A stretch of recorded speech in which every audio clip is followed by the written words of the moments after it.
Hello, and welcome to the literacy journey that has helped me to become the student that I am today and the educator that I hope to be.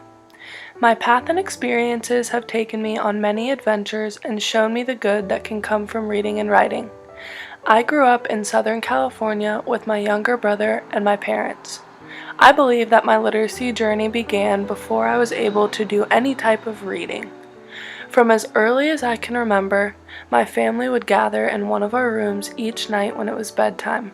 We would kneel down, and each one of us has a designated prayer that we said, followed by one that we all said together. This repetition was one of the first ways that I remember my parents building my literacy. In addition to our prayers, my mom used to come into my room and my brother's each night before we fell asleep. She would sing the same 2 songs before she kissed us goodnight. As I sang along with her, I was able to strengthen my speech and literacy through music. I loved to read when I was little.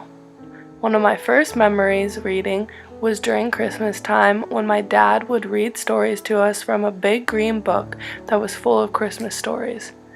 We would curl up on the couch or next to the fireplace with a piece of chocolate from our advent calendar and listen to the story for that night. Much of the reading that was done when I was young was done to both my brother and I together. We had many family members as well as family friends that read to us. Both of my parents have always loved to read, and I think that it definitely made me more excited to do the same.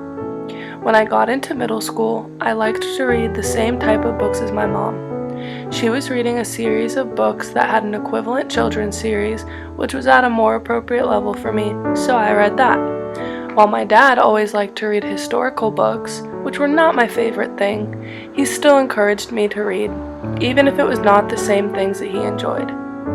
As I think about my literacy journey, there is one person that undoubtedly comes to mind. My grandma read more books than anyone else I know. From what I hear, she didn't read a whole lot when my dad and his siblings were little.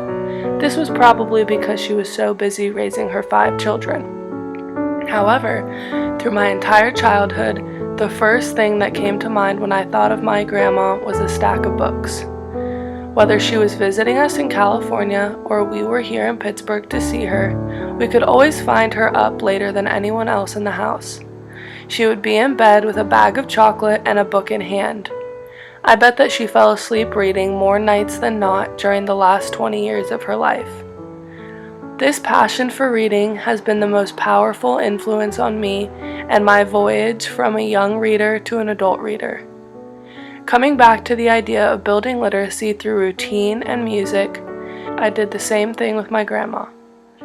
Each time we hung up the phone or hugged before we left her, we exchanged a line of an old Doris Day song. I love you, a bushel and a peck, and a hug around the neck. Thanks for joining me as I took a stroll through the memories of Literacy Lane.